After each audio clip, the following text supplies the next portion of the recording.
Alright.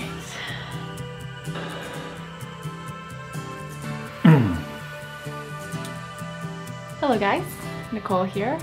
Welcome to Jake and I's channel, Adventures with Jake and Nicole. Alright, so I guess today I'm reading the first ever text or SMS style messages between Nicole and I. So today's video, Jake and I are reading our first text messages, our first exchange of words and how we met and all that fun stuff. We just recently did a Q&A, and that's kind of what sparked this video idea because someone asked us how we met. So we briefly talked about how we met, but we thought it'd be really cool just to do a whole video about it and read our first kind of interaction with each other. Jake and I are doing it separate because everybody has, you know, two sides to each story, so we thought it would be kind of fun to do it separate and then kind of put it together just to kind of see what was going through his head, what was going through my head, you know, the time that we met. So I'm scrolling right now through our Instagram messages because when we first started talking, it was through Instagram. Which, going back in my phone, was on Instagram DM, and I had to swipe back forever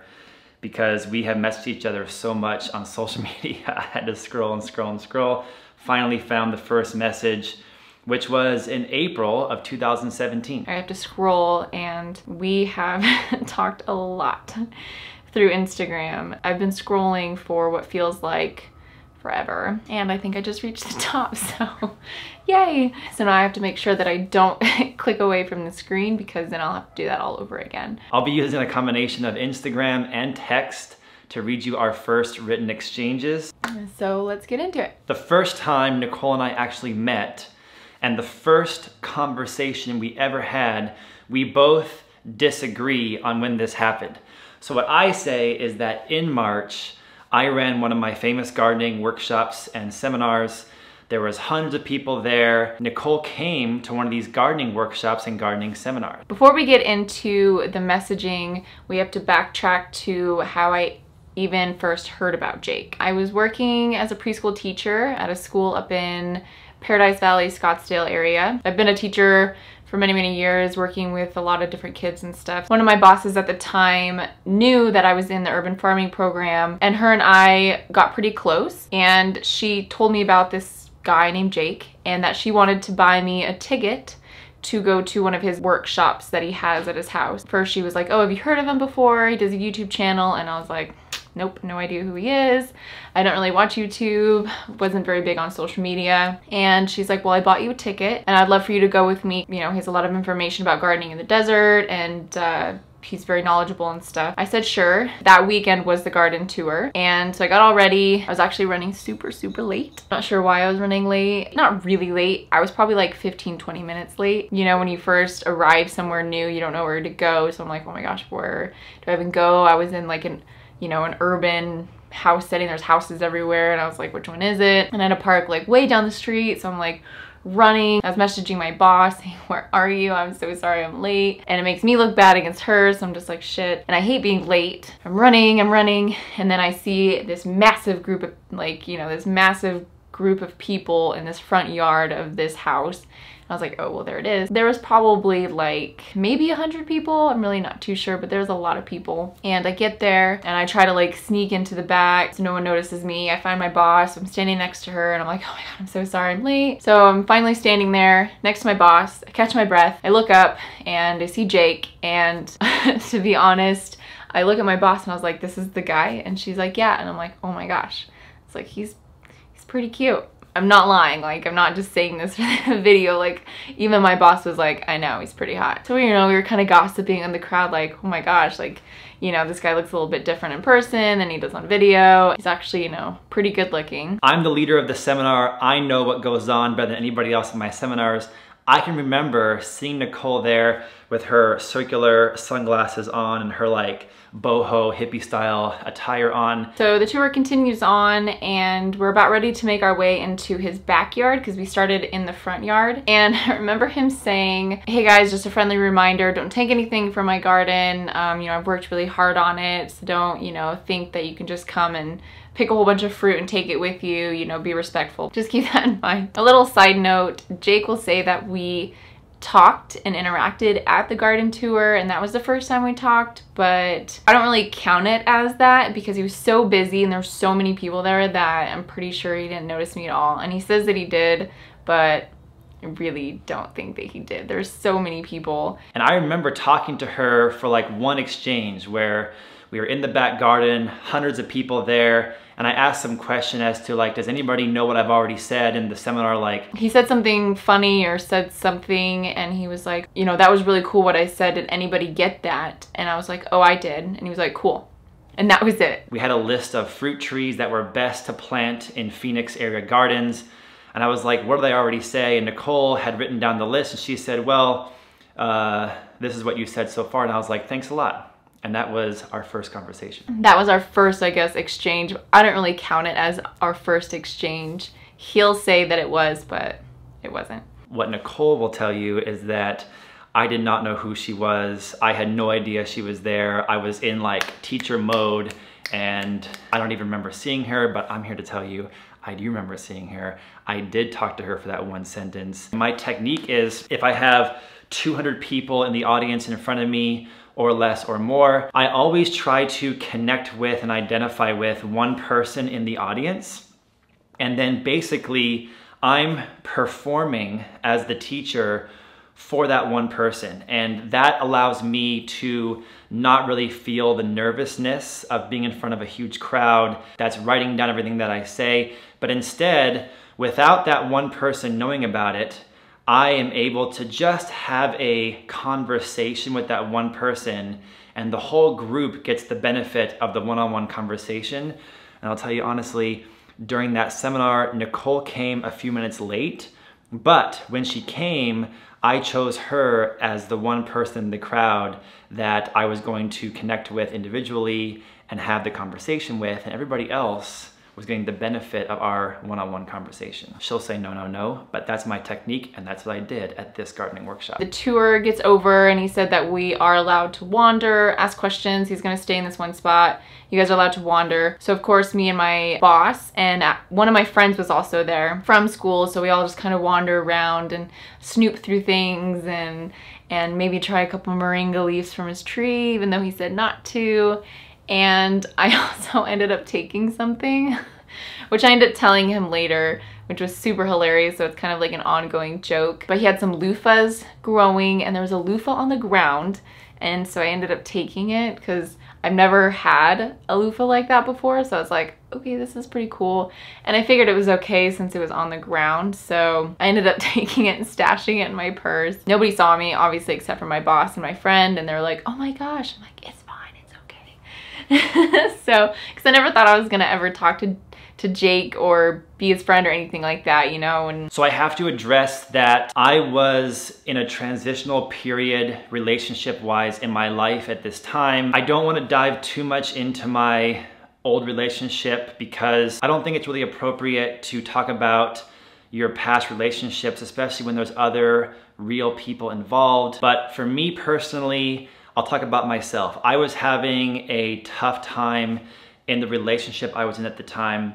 And for a long time before that, I was having a lot of stress and a lot of anxiety and a lot of relationship issues that led up to the spring, I think around March, April of 2017, me wanting to not be in my old relationship any longer. I didn't want to be single. I didn't want to be by myself because I'm not afraid to be alone, but I knew I wanted to have that connection and that really loving relationship with another human being. For me personally, I love being in a loving relationship with my best friend and the person who just clicks with me in every way. And I was looking to find that person. So in April 2017, I was going through a breakup and I was going through a change in my relationship life. And it was very tough because if you're like me and you're coming out of a relationship, you don't wish negative, ill things on the person you've been with. You want them to have love and success as well, but sometimes you just aren't finding it with that person and you need to break up. And that's where I was in my life. So that's as much as I want to say about my past relationship. Some things are not meant for YouTube and they're supposed to be kept private human things. I had already come out of my old relationship and I was single and looking to have a wonderful, loving new relationship with somebody. And Nicole just happened to be somebody that lined up with what I was looking for and that the universe maybe sent to me. Nicole seemed like an amazing woman and I was looking to get to know her better. So our first meeting, she was just a student at one of my gardening workshops. We had one sentence exchange. Then I didn't hear from her for a while besides that one comment under her post of my garden, my bridge on Instagram. End up taking a picture of his bridge that he had. It was super gorgeous. It was very zen. So I took a picture of it, and later that night, or I think like the next day, I posted it on my Instagram and I wrote this cool quote, and of course I tagged him in it because I wanted to give him credit. It wasn't my garden, it wasn't my thing to just take pictures of and post everywhere. He ended up writing back. So if you guys go to my Instagram and go to that post, it's like super far down my Instagram feed. If you actually want to know the first time Nicole and I had a conversation together,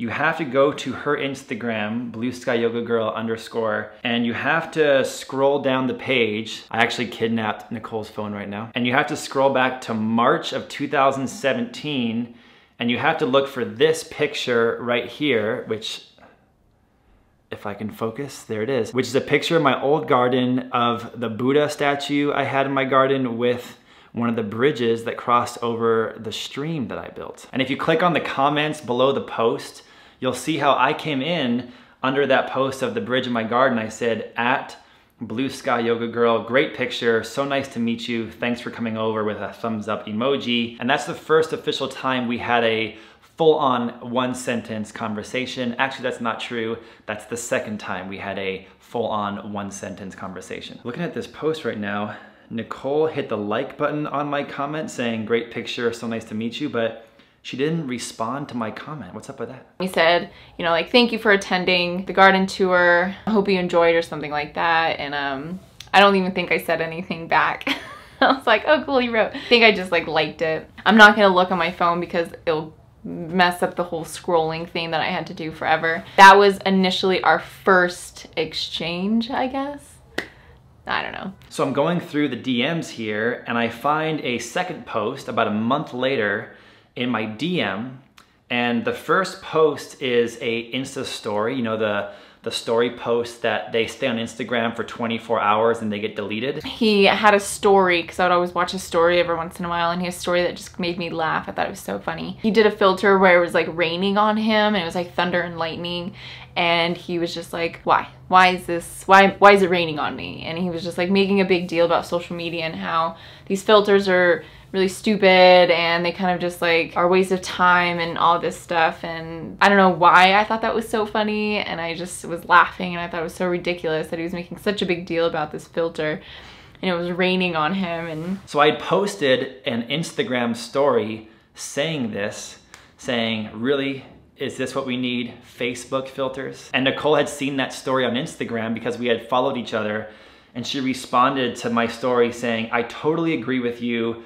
so not what we need. And I just sent her like a heart, like Instagram, you hit the heart button in order to give somebody a thumbs up on their comment. I hit the heart and I said, yes, thanks.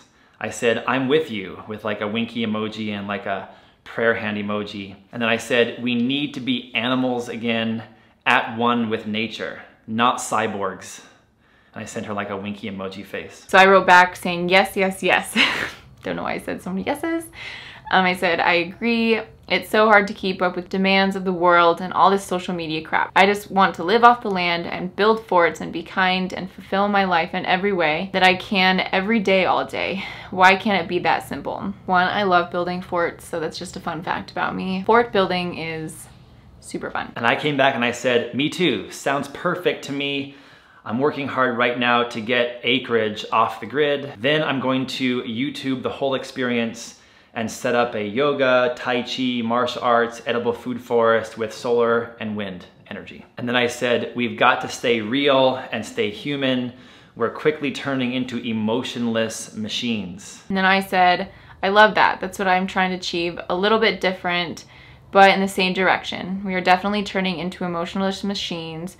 It's very sad, and a lot of people are blind to what's really happening out there in the world. Reading this again, this is kind of like a very sweet interaction here at first. This is insane. Just having the ability to be like a god and see past conversations you have with somebody is a really powerful thing that social media gives us. Like, think of how many other friends you have in your life or relationships from like way in the past that you don't have access to your first exchange with the person. So it's kind of fun to read this. I don't know if you guys deserve to know this much intimate knowledge about Nicole and I, but it's fun for me to read through it and kind of see how it all started. So she said, we are blind to what's really happening out there in the world. And I said, exactly, I agree.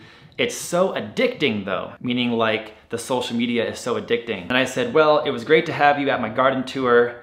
Maybe we can meet up for a hike and yoga session sometime. Knowing that she's into yoga because I saw that she's the blue sky yoga girl, knowing she loves to garden, I saw a few posts because I was kind of Insta stalking her a little bit where she had been hiking, and I love backpacking and I love hiking. It's something I love to do.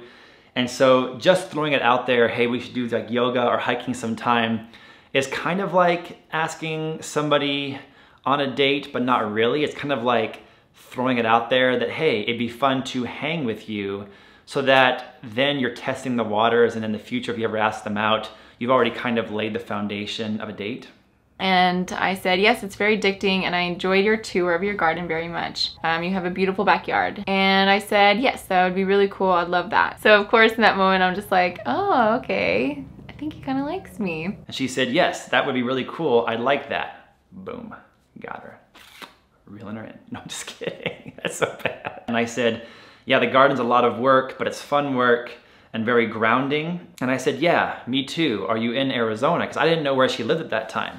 You know, we had seen each other at my gardening class, but I didn't know who she was or where she lived, if she came there just for that one day, because at these gardening workshops and these gardening tours, I literally have people coming from Utah, from California, from Tucson, from all over the country to see my garden because they've watched it on YouTube. And then he asked, are you in Arizona? I was like, ooh, now he wants to get to know me. Oh, I bet. I can't wait to have my own garden space that will keep me grounded and to feed my soul, plus to do a lot of yoga in my addiction. Soon I will. And I said, yes, I'm in Arizona. And I said, nice. I said, yes, your garden will supercharge your yoga, which it does. I think gardening is a very powerful activity. So we were having this conversation very late into the night. We were like talking over Instagram direct message very late, like midnight, 1 in the morning, something like that. So Nicole said, yes, I'm in Arizona. I said, your garden will supercharge your yoga. She said, oh yeah, definitely, I can't wait, with like a happy face emoji. I sent her back a heart saying I liked it. And then I said, I'm sorry to keep you chatting in the DM so late. And I said, why are we still up, LOL? You know, maybe that's a little flirtatious, I don't know. I think Nicole told me later on that actually that night she had been out with friends and she might have been having a little bit of a stressful time in her own life, and she may or may not have been a little intoxicated coming home from drinking a little bit with friends. To be honest with you, the night that I was writing him, I wasn't fully myself. Well, I mean, I was. I was going through some tough times in my life at this point. I was getting ready to move. I was just going through, you know, a lot of changes, and so I was home alone with boxes everywhere, and I may have had a, you know, couple glasses of champagne and some wine. I was a little, you know, I was feeling good. I was feeling confident. I was feeling like, yeah, why I had a bottle of champagne, I'm not too sure, but I think it was the only thing I had at my house, and I said, fuck it. I don't know, you guys can go ask her about that and see if she'll confirm that story or not. I replied back saying, no, you're fine. I'm up because I'm packing. I'm moving to Tempe in the next couple days. I should probably get to sleep soon. I'm a preschool teacher, so I need my rest for the little kiddos, LOL. Why are you up so late? I asked. Of course, because you gotta play it back, you know? And I said, haha, cool. Good luck with the move and the kids. And I said, I'm always up late. That's true, I'm always up late working. It's when I do most of my video editing, etc. And I'm reading these really fast back and forth, but just, you know, as a girl, of course, you take your time to write out the perfect message and in that situation. And, you know, I was a little, you know, feeling a little good, you know, on that bubbly. So I was like, I think I like wrote the message, I'll delete it. I'd rewrite it, I'd delete it, and then I'd rewrite it, and I'd have to like really focus to make sure that everything I'm like saying is like okay. It's like I don't seem like I've been drinking, so he wouldn't know. I wasn't like trashed. I think I just had a bottle of champagne. So I was trying to play it cool, you know, I was being cool. I replied back, oh, I see. Well, sleep is very important, you know. It recharges the body and so much more. Trying to seem cool, you know, because I know about sleep. I was like, yeah, true. Another heart on that comment I sent her. And then I said, on that note, good night. Nice talking with you. And I sent her an namaste emoji and a prayer emoji. Boom, hook, line, and sinker. I actually remember this conversation exactly. I was pretty happy with how I ended it. I didn't talk to her too long. I thought she was pretty cool because we had talked about similar things now. I had Insta-stalked her a bit, and I liked that she was in Arizona and that she hiked and that she did yoga and that she was vegan already. And so I love the fact that I was the one to say, on that note, good night, boom. Playing it cool, man, playing it cool. And then after the namaste prayer emoji, she came back and she said, nice talking with you too, and namaste with namaste emoji. Boom. And I said, nice talking to you too, namaste. So that ends our first, you know, back and forth talk with each other.